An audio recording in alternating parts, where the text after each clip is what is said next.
नमस्कार, बहुत स्वागत है आप सभी का। आप देख रहे हैं आपका प्रोग्राम कहानी कुर्सी की। मैं हूं सौरभ आपके साथ।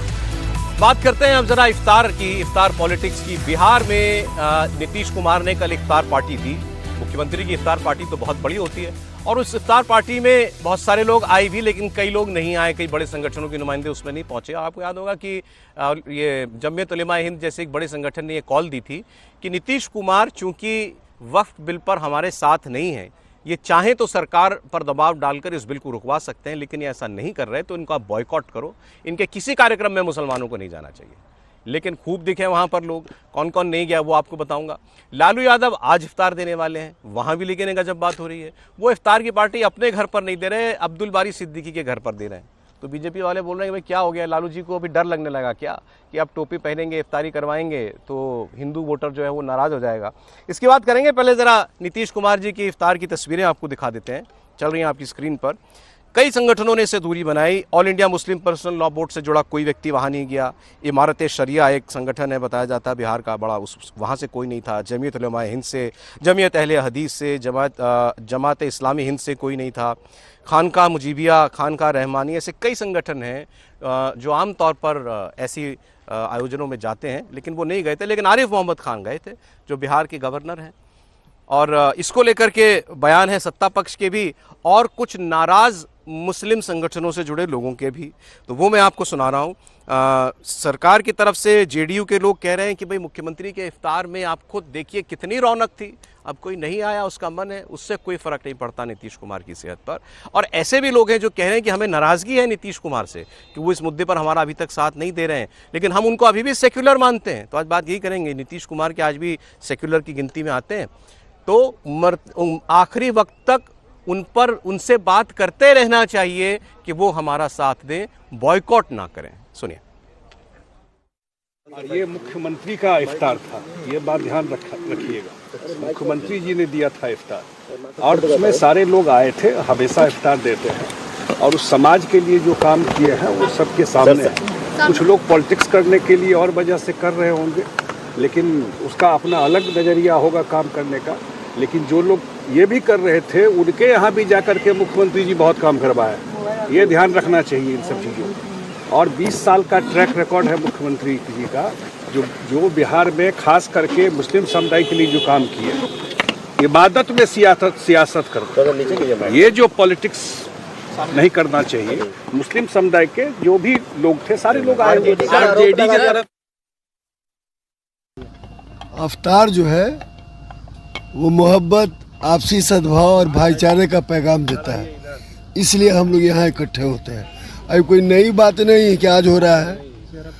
जिनको विरोध करना है करते रहे, उससे क्या फ़र्क पड़ता है। तो और नीतीश कुमार ने जितना मुस्लिम समाज के लिए काम किया, उसके हित में काम किया है।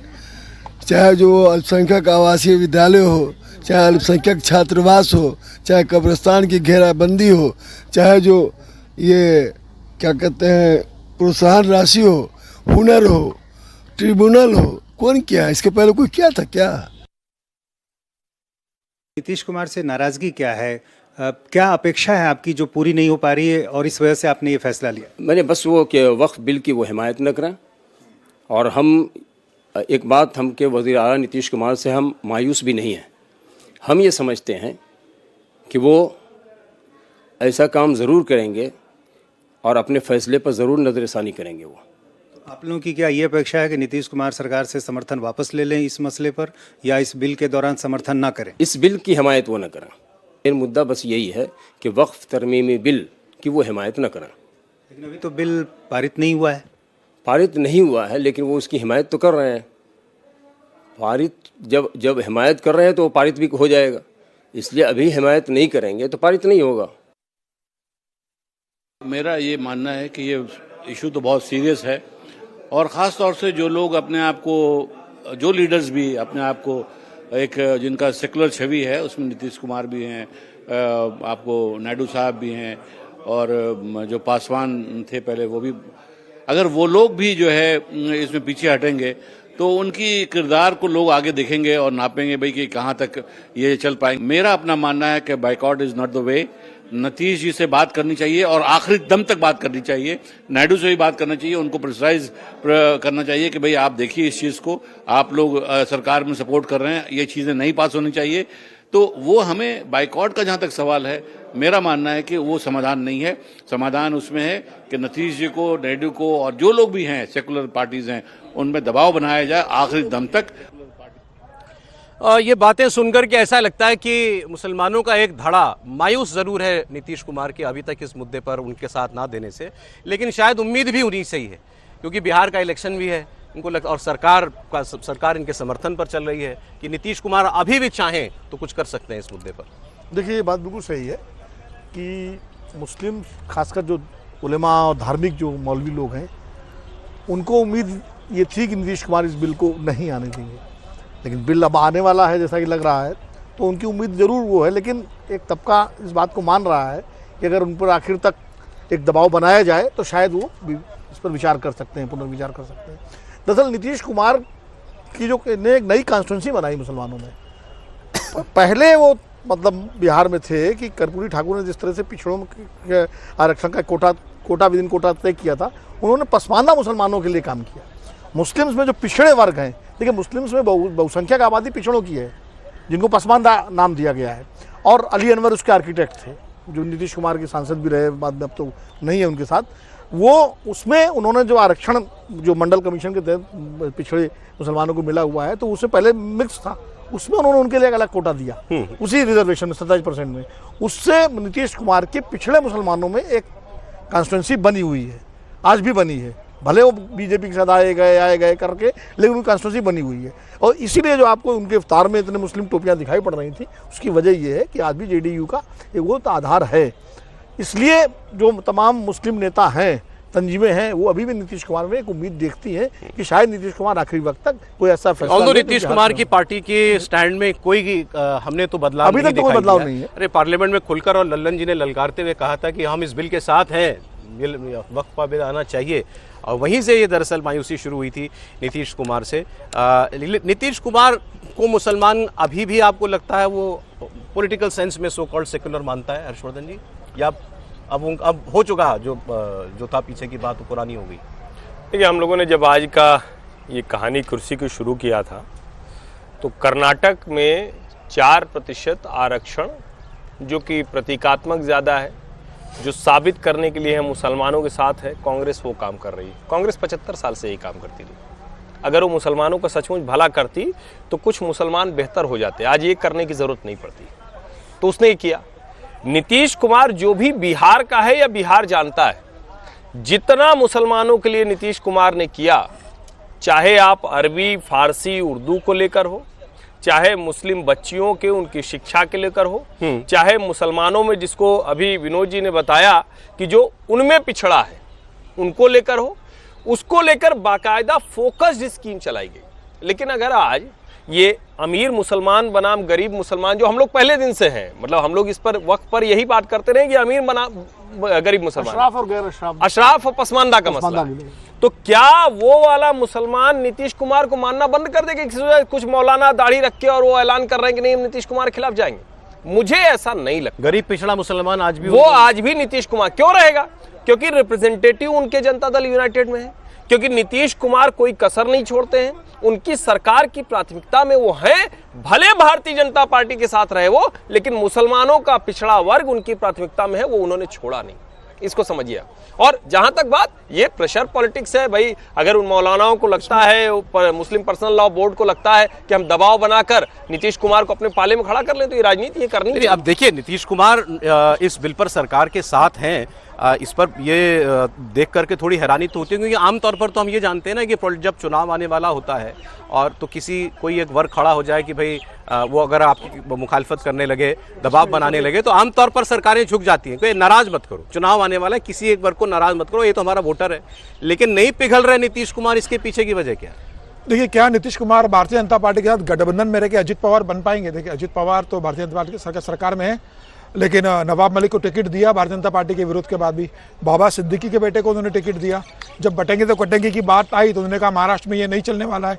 और अभी जो नागपुर का दंगा जो हुआ था उसमें तो उनकी पार्टी का जो इफ्तार का आयोजन था उसमें उन्होंने बोला मुसलमानों की तरफ जो आँख उठा के दिखेगा उनके खिलाफ अजीत पवार है। अजीत पवार ने तो खुल के कल इफ्तार पार्टी में बोला जो उनकी पार्टी भी।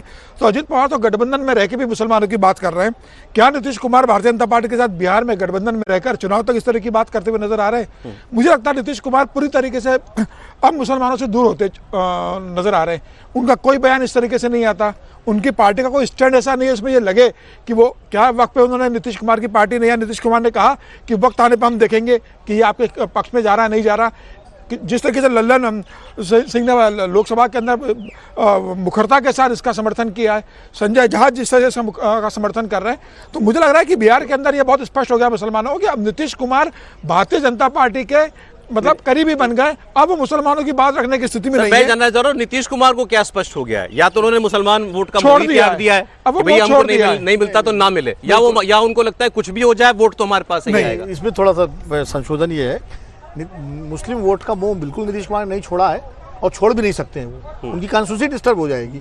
नीतीश कुमार को ये कन्विंस किया गया है उनके ही मुस्लिम नेताओं के द्वारा कि भाई ये जो वक्फ बिल का मामला है, ये जो अमीर मुसलमान है उनका मसला है, जो अशराफ मुसलमान है उनका मसला है, जो गरीब पसमानदा है उसका वक्फ की न उसके पास ज़मीन है ना उसकी वो नाई बुनकर बढ़ई लोहार ये तो अपने पेशे में लगा हुआ है। तो इस बिल से आपकी कॉन्स्टिट्यूंसी पे कोई बहुत ज़्यादा असर नहीं पड़ना है, इसलिए नीतीश कुमार ने ये स्टैंड लिया हुआ है। सर मुझे लगता है कि बहुत बड़ा असर कोई मुसलमानों की जो कॉन्स्टिट्यूंसी या वोटर है नीतीश कुमार जी के साथ वो जाएगा ऐसा मुझे नहीं लगता।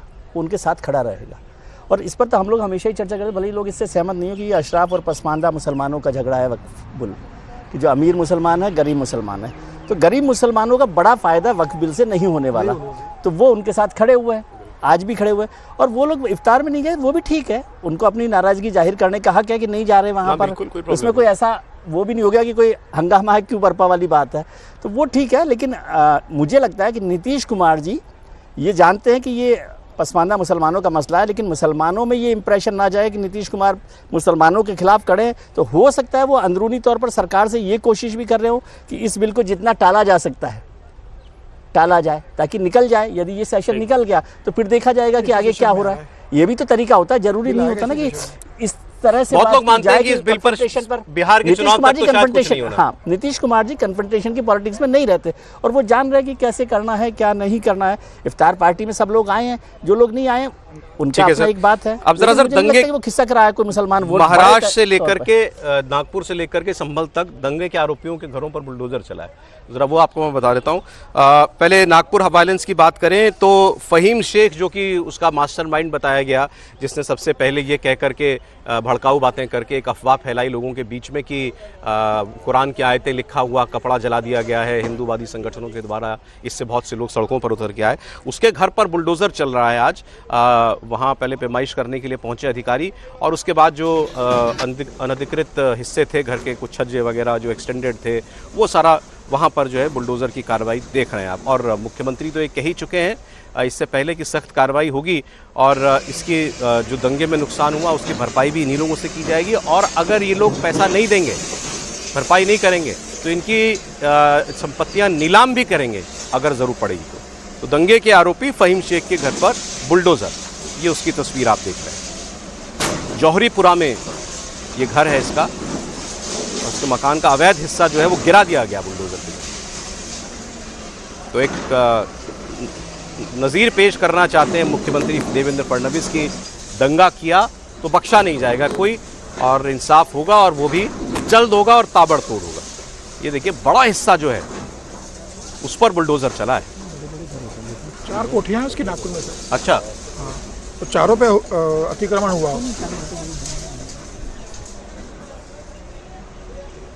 क्या कहें सर, अब ये तो हमारे यहाँ अब एक आम चलन बन गया है बुलडोजर इंसाफ।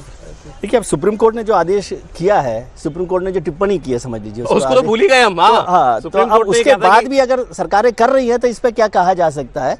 दंगाइयों के खिलाफ सख्त कार्रवाई हो, इसमें तो कोई भी किसी को शक नहीं होना चाहिए क्या होनी चाहिए, लेकिन कार्रवाई कानून के तहत ही होती है ना। कानून क्या कहता है, आपको उनको जेल में डालना है आपके खिलाफ। आप इससे सहमत है या नहीं? मैं बुलडोजर की कार्रवाई के खिलाफ हमेशा से ही रहा हूं। मैं बुलडोजर को नहीं, जो कानूनी कार्रवाई होनी चाहिए, जो कड़ी कार्रवाई होनी चाहिए वो हो। यदि वो वसूली वाली भी बात है ना, वो ठीक है कि दंगा यदि जो नुकसान पहुंचाया उसकी वसूली करे। और अवैध निर्माण फिर वही बात हो गई जो कुणाल कामरा के स्टूडियो की, उसी दिन याद आता है आपको जब अभी हम कुणाल कामरा के खिलाफ कार्रवाई की आलोचना कर रहे थे, इस पर क्या कहेंगे? देखिए, बड़ी सीधी सी बात है। मैं हमेशा कहता हूँ कि लोकतंत्र में हिंसा का स्थान नहीं होना चाहिए, लेकिन हिंसा इतनी बड़ी हो गई और उसका आरोपी, न्यायालय भी कहता है ना कि न्याय सिर्फ होना नहीं चाहिए, होते हुए दिखना भी चाहिए। शासन का इकबाल, शासन का रुआब वो भी बना रहना चाहिए। ठीक है। और अगर कोई दंगाई है, कोई ऐसा व्यक्ति है जो अफवाह फैलाकर हिंदू मुसलमान को लड़ा देता है, कोई ऐसा व्यक्ति है जो हिंदुओं की इतनी गाड़ी जला दिया, घर जला दिया, लड़ाई करा दिया, जान जाते बची, पुलिस के ऊपर हमला करा दिया, और अगर उसके कोई ऐसा जिसको कहते हैं कि अवैध निर्माण आप उसको कह लीजिए या कुछ भी, ठीक है, बिल्कुल करना चाहिए। और जब्ती करके वसूली तो हर हाल में करनी चाहिए, सर्वोच्च न्यायालय का निर्णय भी। एक सेकंड, हाँ देखिए फहीम खान गिरफ्तार हो गया है। हाँ, गिरफ्तार है, एनएसए लगा हुआ है। हाँ, इसीलिए बता, मैं वहाँ शायद मकोका लगता है। आमतौर पर जो नियम ये है कि अगर कोई अपराधी या अभियुक्त फरार है तो कुर्की की जाती थी ताकि उस पर दबाव बने, वो सरेंडर करे। अब वो गिरफ्तार हो गया, अगर अवैध है तो आप उतना हिस्सा गिरा दीजिए, इतना अवैध है, वही हो रहा है, है ना? ठीक है, लेकिन ये फिर वही बात आ जाएगी, ये नजर तभी आता है जब वो किसी मामले में आता है, नंबर एक। दूसरी बात, अभी पुलिस का आरोप है, अभी अदालत से तो दंगाई नहीं साबित हुआ ना, कोर्ट के फैसले का भी कोई मतलब है कि नहीं, मतलब इस देश में सुप्रीम कोर्ट ने गाइडलाइंस जारी की थी। गाइडलाइन जारी की है कि अगर वो दंगाई है, अभी हम कैसे कहते हैं दंगाई है, अभी तो पुलिस कह रही है ना दंगाई है, तो यानी हम पुलिस की हर चीज को मान लेंगे। कल को पुलिस जो है अगर सत्ता बदलती है और दूसरे पक्ष में इस तरह करेगी तो हम मान लेंगे क्या? सर देखिए, ये मामला सुप्रीम कोर्ट में गया तो उन्होंने गाइडलाइंस में ये कहा था कि आप अगर ऐसी कार्रवाई कर रहे हैं तो उससे पहले पर्याप्त नोटिस देंगे आप उसको जवाब देने का मौका देंगे। सारी चीज, सारी गाइडलाइन तय की गई। और दूसरा, जुर्माना वसूल ये तो नियम है कि अगर दंगाई में वो उसके ऊपर साबित हो जाता है तो वसूली जुर्माना।